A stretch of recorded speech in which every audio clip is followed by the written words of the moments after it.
Good afternoon, everyone, and thank you for joining us on our media advisory today. I'd like to welcome Michelle Baird, Public Health COVID-19 Operations Chief. Michelle is sitting in for Dr. Richardson today, and of course, Paul Johnson, the city's Emergency Operations Center Director. And as you know, we remain under a province-wide state of emergency and stay-at-home order until at least May the 20th. The situation across our community and in fact across Ontario remains serious, with ICUs continuing to fill up and hospitals pausing non-emergency surgeries to preserve ICU space for COVID-19 patients. And I know this is continues to be a difficult time, but we continue to see an increase in COVID-19 cases, including the variants of concern, and these restrictions are required to help reduce the spread of this virus. So please continue to adhere to them. This morning, the GTHA mayors met virtually, and in our discussion, it was impossible not to be moved by the death of Emily Victoria Vega, a 13-year-old from Brampton. She's one of the youngest people to die of COVID-19 in Canada. Emily's death is a tragedy in its own right, but a reminder to all of us that this virus is real and present danger, and we must continue to take it seriously. And as a reminder, under the stay-at-home order, please remain at home except for essential reasons such as going to the grocery store or pharmacy, accessing healthcare services, including getting vaccinated, of course, exercising outdoors safely, and for work that can be done remotely. Individuals are asked to remain in their local communities and avoid all non-essential travel, even within the province, and to stay at home when you're ill, even with mild symptoms. So thank you to everyone who continues to do their part by following our public health measures. You are making a difference. Please visit our hamilton.ca/coronavirus website for a fulsome list of the restrictions that are now under the stay-at-home order and all other matters of benefits related to CERB and all the other positive financial measures that are coming your way, as well as the vaccine and vaccine measures and information on vaccines that can help you make decisions on where to best get and when you're eligible to get. So thank you for all of that. Continue the good work. I'm going to turn it over now to Paul Johnson to lead us in some of the local emergency orders and impacts that are happening in our community. Paul? Thank you very much, Mr. Mayor. And just picking up with your opening comments, there isn't a lot new to talk about because we remain, as you said, Mr. Mayor, in this provincial and local state of emergency at the stay-at-home order. And so for the next few weeks, things are very much going to be the way they were. Last week, we know we went through a number of things that were closed and dealing with some of the changes that occurred. And now we're going to be in this for a little bit more until deeper into May. And it seems to be having a bit of an impact. Listening very closely to some of the provincial comments and national comments, although we're nowhere near out of the woods, and still, if you're in the hospital system, huge pressures on our hospital system. I participated in a health call today, as I do most days, and it is a very real situation in our hospitals, and there is still all sorts of emergency planning happening and transfers occurring on a daily basis. So nowhere near out of the woods, but what is nice to hear is that maybe, just maybe, we're hitting a bit of that peak, a little bit of that plateau, and then hopefully a drop in cases. And looking at our local numbers, you see just a little of that happening. So it's working.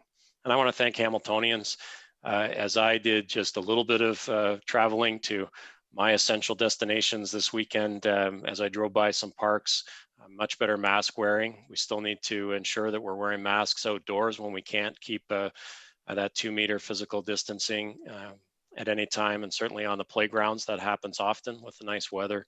And you know, we saw a lot of enforcement that we would unfortunately see normally at this time of year. Lots of waterfall related charges, but not a huge number of charges from a COVID-19 perspective. And so that's good to note as well, that people seem to be taking these very seriously. We are, however, getting a few emails in and a few questions about, oh, well, if it's just this activity where people are getting together, surely that's not something you're going to enforce.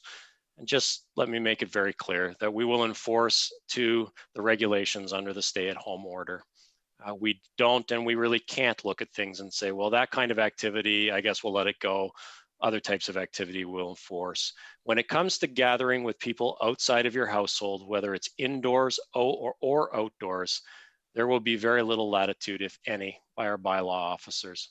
It is very clear now that, and it has been for some time, that you are to maintain your relationships, whether you're indoors or outdoors, with those that you live with. Or if there is a single person who has joined your household to break that cycle of isolation, then absolutely that is allowed. But we are not traveling around saying, well, those activities, we'll let it be a break because those folks want to get together, or it's been a while since they've been able to do this activity or that activity. We are taking a very consistent tone with that. And we just ask people to do what's right. This is for a reason. This is so we stop transmission. And the easiest way for transmission to happen is for people to let their guard down, get into those social gatherings, whether they're indoors, very risky indoors, but outdoors, depending on what you're doing, it can be risky as well. So stay the course, Hamilton, doing a great job. We're seeing some great compliance around. So I want to both thank the community for that, but reinforce that we will be enforcing to that bylaw. Unfortunately, we still see some large gatherings that are being organized. We did have another protest this past weekend. Our Hamilton Police Services, working in conjunction with our bylaw officers, are normally aware of these things. They were this past weekend and dealing with them as best that they can. It's not possible for us to lay charges for every single person that attend these large protests, but we do target some charges, and in particular to those who appear to be the organizers of these events, to send a message about the need for us to all comply with this, regardless of what the reason for coming together is. So we're in this for a little while longer, at least until May the 20th. And we're going to continue to monitor, continue to do our good work, continue to focus our attention on what's really going to turn the curve. And that's the work in our vaccine rollout program. And that seems like a great point for me to stop talking and turn things over to Michelle to give you a bit of an update from public health. Thanks, Paul. Good afternoon, everyone. Today we have 16,463 cases total in Hamilton, which is a change of 107 cases from yesterday. These include 971 local screening positive variant cases, 2,139 B117, which is the UK variant cases, 2 confirmed P1 Brazil variant cases, and 1 confirmed B1351, the South African variant cases. Locally, Hamilton is now currently sitting at just over 75% of our cases with a mutation or variant of concern when we look at our cases over the past 7 days. Of the 16,463 cases, 87% are resolved, meaning we have 1,501 active cases in Hamilton. Unfortunately, there have been 353 deaths to date, but today we are reporting no new deaths. We are currently reporting a total of 42 local outbreaks on our website.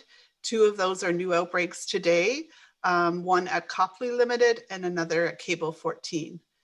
Hamilton's 7-day moving average number of cases reported per day is at 155, with the weekly incidence per 100,000 at 181, with our weekly reproductive rate of 1.09. You can find more details about our local COVID-19 activity on our dashboard. With respect to vaccine rollout, as of today, we've administered 174,638 vaccines, and that doesn't include updated numbers from our local pharmacy efforts. We are experiencing a technical issue at the moment, which is preventing us from updating our overall number. We're working with the province to resolve this issue as quickly as possible.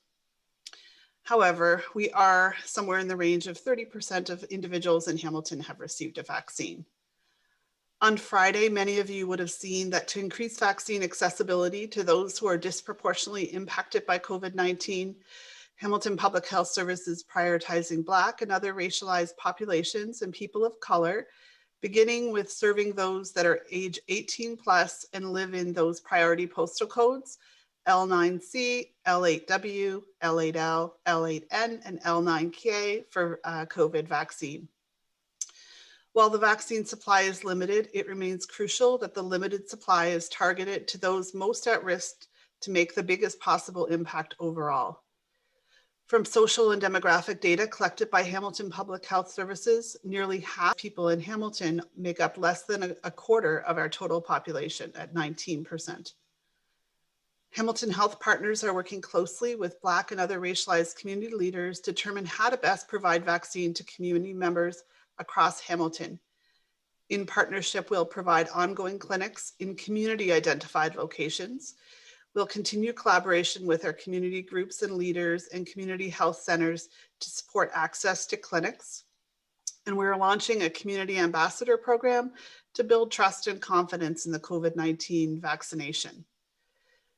This begins with the first mobile clinic operating this week at Restoration House and clinics for these community members at First Ontario Centre, Friday, April 30th to May 2nd. We're very encouraged by the community uptake of these pilot clinics. Appointments have been filled and we'll continue to provide more targeted clinics for our Black and racialized community members, and information will be shared shortly. When it comes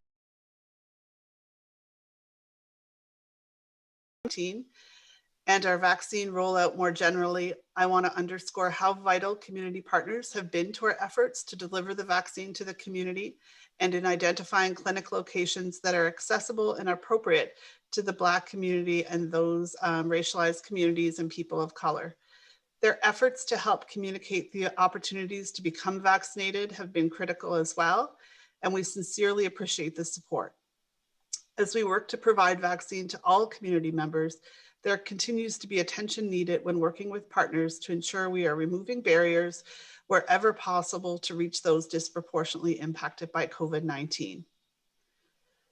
The COVID-19 guidance for prioritization for phase 2 populations from the province continues to guide our collective work. Unfortunately, vaccine supply remains limited, and so we are working together to maximize the supply we have in order to reach our priority populations. Our goal continues to be administering vaccine to all residents of Hamilton, and in order to do this, we are moving as quickly as we can given the supply we have available. Despite the steady yet limited supply, we encourage all community members to be aware of all priority groups for vaccination so that they can be vaccinated whenever their criteria is eligible. We are hopeful that the vaccine supply will increase. Of course, those community members who are 40 years of age and over can also be vaccinated at pharmacies, and we would encourage you to visit COVID-19 Ontario vaccine locations on the COVID-19 website to find a location in Hamilton. To check if they are eligible for a vaccine based on other factors, individuals for more information.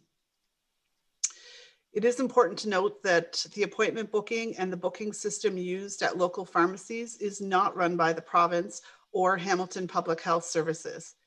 Eligible community members should reach out directly to participating pharmacies to register and book a vaccine appointment.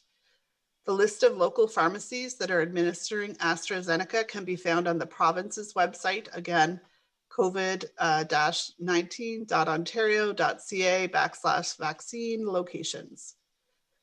The 3 large-scale vaccine clinics, First Ontario Centre, St. Joseph's West 5th Clinic, and Hamilton Health Science, continue to vaccinate eligible community members. To close out the vaccine rollout section of my remarks, I want to talk about a concern we've been experiencing within our COVID-19 hotline. Public health services staff have been increasingly faced with disrespectful and abusive behaviors from our callers. The city has a customer service standard, which we are proud to uphold. It's important to note that as part of the standard, abusive and harassing behavior of staff will not be tolerated. And those calls will be ended. We know many community members are feeling anxious, fatigued, and frankly quite frightened about the pandemic and are very keen to gain access to COVID-19 vaccines. However, we are asking for people to be kind, be respectful. People are doing their jobs and they're doing them under difficult circumstances. It's important for community members to be patient. The province determines how much vaccine is provided to Hamilton. How quickly our community moves through each phase is dependent on the amount of vaccine we receive. We know that everyone wants a vaccine and everyone will be offered a vaccine when they are eligible. Like many people in our community, our hotline staff have been working long hours since the beginning of the pandemic, often too balancing their own personal challenges at home with families, sick loved ones, remote learning with children, and etc. And they deserve to be treated with dignity in their workplace. Overall, COVID-19 case activity continues to increase locally. And as I mentioned earlier, the percentage of cases that have screened positive for variants is also growing, and local ICUs are facing critical challenges. As we've said in the past, it's important to look at the 7-day trends in cases and not the day-to-day fluctuations. It remains vital that community members, that includes any who are already vaccinated, that they stay vigilant and continue to follow the public health measures. This means staying at home as much as possible, getting tested for COVID-19 if you have symptoms or if you've been in close contact with a confirmed case. Limit gatherings to only those members of your immediate household. Maintain a physical distancing by keeping 2 meters or 6 feet from others who are outside of your immediate household. Wear a mask or face covering when you're indoors or in a setting outdoors where you cannot physically distance, and wash your hands frequently. That's it for me today. Okay, thank you, Michelle, and thank you, Paul, for quite a bit of information. And the reality that we're still in the middle of it, and people need to kind of adhere to all the recommendations that we're putting your way. And we know that it's hard and it's difficult, but you need to continue to do your part. And again, to reinforce what Michelle just said, there is no room for abusive behavior when you're interacting with our city staff that are doing their best to get everyone to where they need to be in the best way possible. So be respectful, be kind, be patient. If you want to be angry at the virus. This is the cause of all of this challenge, not the staff that you're interacting with or the people that are trying to help you get to the right place at the right time for whatever your need is, specifically around vaccinations. And yes, it can be frustrating, but clearly they're all trying to do their best and moving heaven and earth to try and make it as seamless and friendly and cordial as possible. So we need you to do the same.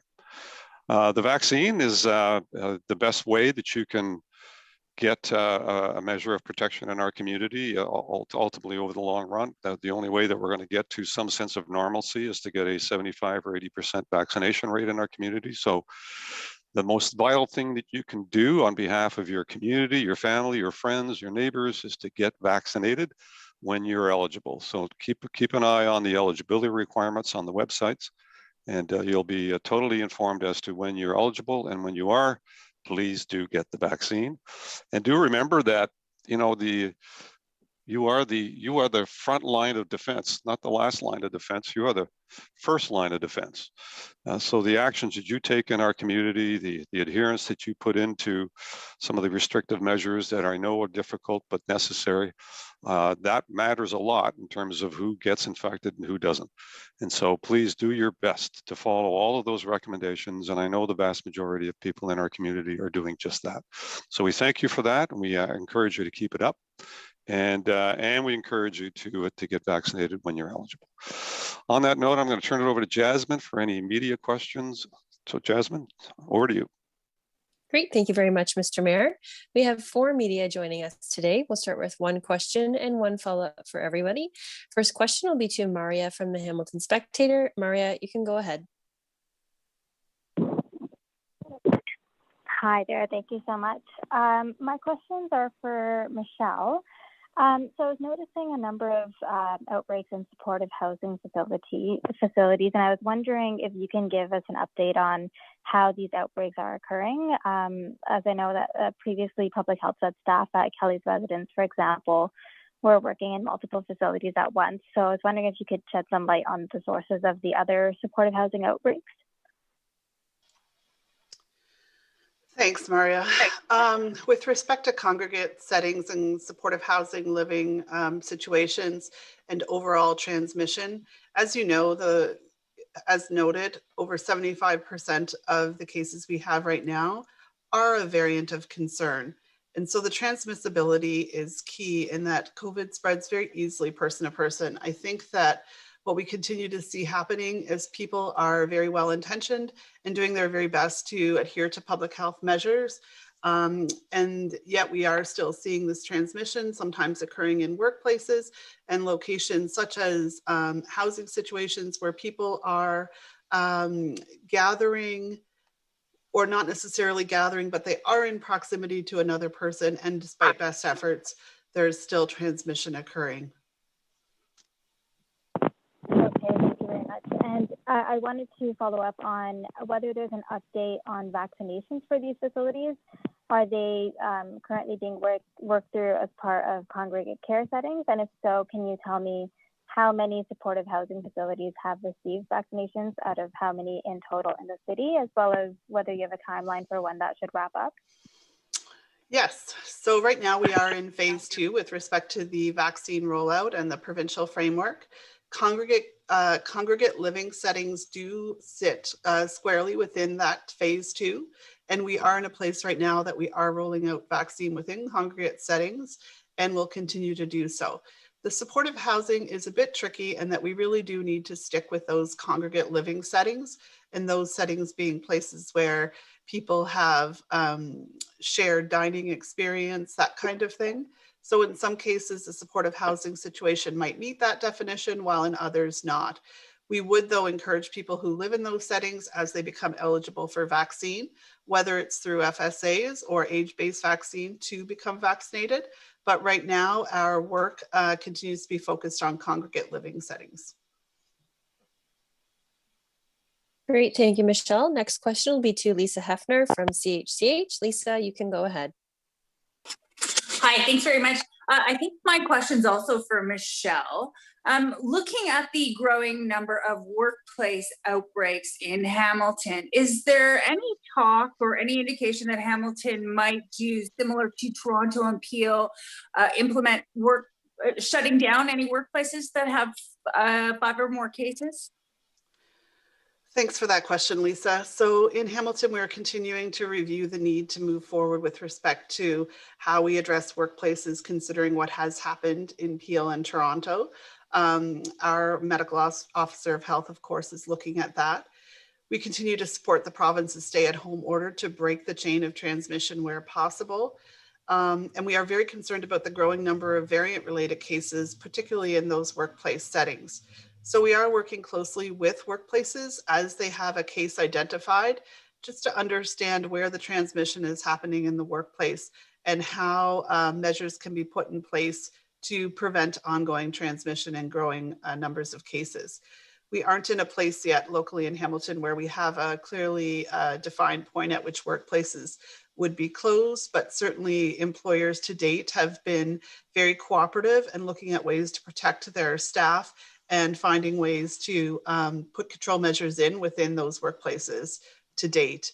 We certainly wouldn't hesitate to initiate stronger measures, including in workplaces, to break the chain of transmission in our community to protect people if it's necessary. There's not one indicator we look at to make that decision, but really it is an overall look at the workplace, the type of work that's happening, where, if possible, additional individuals could work from home or work in different ways to break the transmission. But specifically at this point, we aren't in a place to make the broad decision that Toronto and Peel did, but certainly looking at it more on a case-by-case basis. Okay, thanks very much. My second question is back to your, you were talking about signing up for vaccines in pharmacies. Do you know whether any pharmacies still have vaccine, or are they waiting for a next shipment of supply and just putting people on a waiting list? Thanks, Lisa. So at this point in time, Hamilton Public Health doesn't have information with respect to the supply in pharmacies. It very much is managed at the pharmacy level. We have certainly heard that local pharmacies are challenged with supply right now, not unlike us overall. But we would just encourage people to continue to reach out to their local pharmacies. Some are taking wait lists. We know about that. We also know that they are calling people up when appointments become available, whether they be through cancellations or others. So just encourage you to stay in touch with your local pharmacy. Okay, thanks very much. Thanks, Michelle. Next question is to Bobby from CBC Hamilton. Bobby, you can go ahead. Thank you very much. I hope you had a good weekend. My question is for Michelle. Paul Johnson was just mentioning that it kind of looks like we've reached a peak of the third wave. Have we? Thanks, Bobby. And to that point, so we certainly are in a place where we're seeing that our numbers perhaps are at that plateau point. I can't say that for sure, but certainly we are looking like potentially that's the case. Okay. And in terms of vaccines, this question is also for you. In terms of vaccinations, last week there seemed to be a number of miscommunications. I'm hearing, and so are my colleagues, from residents who are upset. They're hearing different things about when they can get vaccinations, where they can get vaccinations, and how is public health doing to fix up the communication, because they're describing it as a big mess. Thanks, Bobby. I think overall, I would say with respect to the vaccine rollout, as we move into those phase 2 populations, it does become more complicated in that there are a number of groups who are prioritized for vaccine right now. So at the outset, when we started, we were very much targeting very specific groups. At the beginning of the year, our long-term care, retirement homes, and healthcare workers, as well as the 80 plus. It was a very clearly defined group. As we move into phase 2, where we have started work with our congregate care settings, as we noted, we're also working with our racialized communities, and then a number of groups who are at highest risk of poor outcomes with respect to COVID as a result of health conditions. They too are there. The other piece, Bobby, is that we're also doing a targeted approach within those specific priority neighborhoods where people are disproportionately impacted by COVID. And so I think because there are so many different groups within that phase 2 population, and just to remember too, that group in phase 2 really does make up almost 300,000 people within our Hamilton population. So there is some confusing, and I will say complicated messaging with respect to where to book and how. I think also complicating that at times is, as we just talked about, that pharmacies have their own booking system. And of course, our booking system is separate, some through the phone line and some online. I can tell you that we are in a place where 30% of our population has received a vaccine at this point in time, which I think is really great news for Hamilton. And there's all these bumps along the way. We're doing our best with respect to communicating clearly, and changes are happening very quickly. But we are doing our best to get vaccine out as quickly as possible and really learning along the way. Thank you.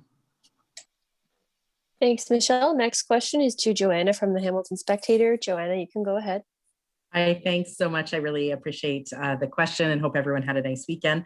My questions are for Michelle. Michelle, well, we're seeing other numbers start to go down. Percent positivity is still sitting at very high levels, record high levels in Hamilton. What is the significance of that? Like, what does that tell us about the pandemic, or what should we take from that?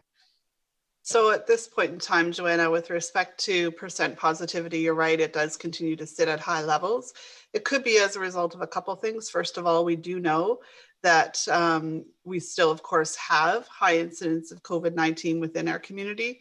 The other piece is that people who are symptomatic and truly potentially COVID-19 cases are those who are getting tested.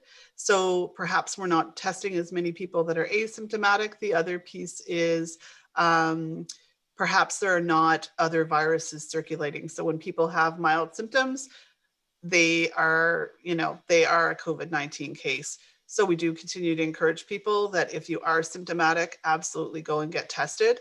That COVID-19 is certainly a possibility, even if you do have mild symptoms. Thanks so much. And my next question is also for you. Do we have vaccine that was originally supposed to be for Hamilton being diverted to the GTA, to those spots where, they're seeing hospitals overwhelmed and really difficult situations? At this point in time, we don't have that within Hamilton. We are continuing to receive our supply, and we haven't had our vaccine diverted elsewhere locally. Great, thank you, Michelle. We'll go through for one more question for everybody. First question will be back to Maria from the Hamilton Spectator. Maria, you can go ahead.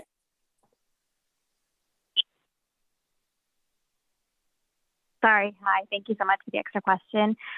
Going back to Michelle, I was just wondering if you can speak to specifically how many supportive housing facilities have fallen under that congregate care group, and how many of them have received their vaccines so far?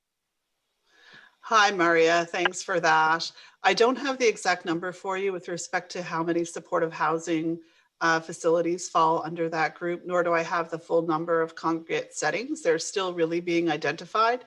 In many cases, we don't have a central inventory for this particular group of facilities. So if facilities feel that they are meeting that definition of congregate setting, absolutely reach out to us, because a lot of the work in identifying where these places are has really been self-reporting at the side of the agency or organization basically that operates, owns the facility.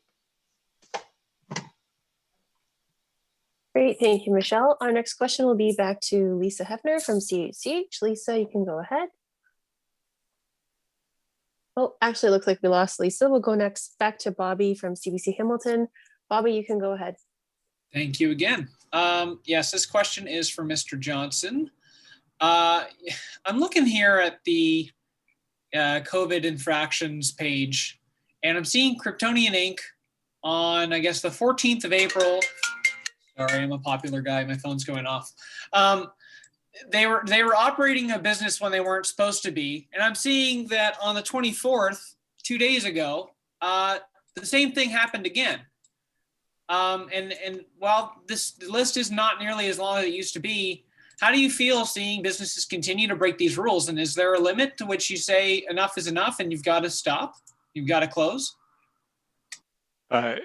So absolutely, multiple infractions lead to other investigations, which can lead to other charges and other penalties. And you've seen this in the past with restaurants where their liquor license, for instance, has been withdrawn for a week or something like that in order to reinforce what's happening. In this case, I can't share all the details of the investigation, obviously, because it's ongoing.